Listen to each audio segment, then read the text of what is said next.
Hi there, it's Sandra here. I have a very quick video for you today. I'm going to start off by tracing my image, and I'm choosing a PNG that I drew. My trace window opens up. Now I've got several different options in Shortcut Slot. I can go for color layers, or I can go for single color, or I can go for monochrome. Now you might think, oh, I've got two layers in here of color, I want color layers. No, you don't. Color layers takes the color and it stacks them. So if you've got layer upon layer of color, you can cut it out for collage or that sort of stuff.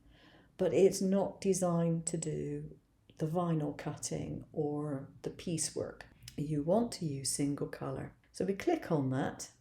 And if you notice, I've still got my blackout setting on because, well, I've got solid shapes in any case. But if I didn't have solid shapes, I wouldn't want my blackout on, but I have solid shapes regardless. And all I'm going to do is to click on this swatch here, and then you pick up the color that you want, and you go to Update Preview, and it shows you with a red line what you're going to be cutting out. So I can click on OK. But the important thing here is this section here which says to prompt to continue tracing. Check that box. Then you click OK. And it's going to say, do you want to continue tracing? Well, as it happens, I do because I haven't finished. So I go to the colour swatch, click on that, click on my new colour and update the preview to check what I'm going to get.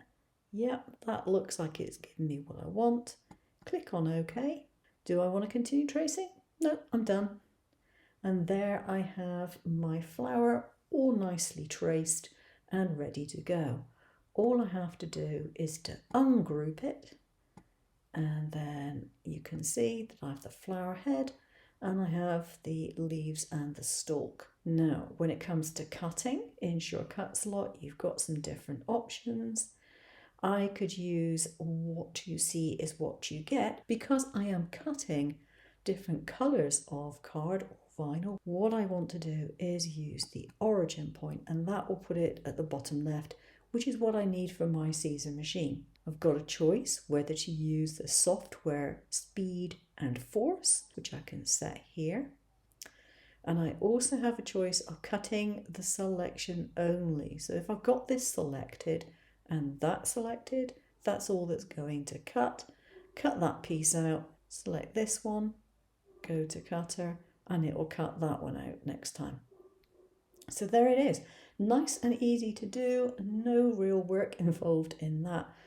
And it's really, really handy if you have raster images that you want to use for your designs.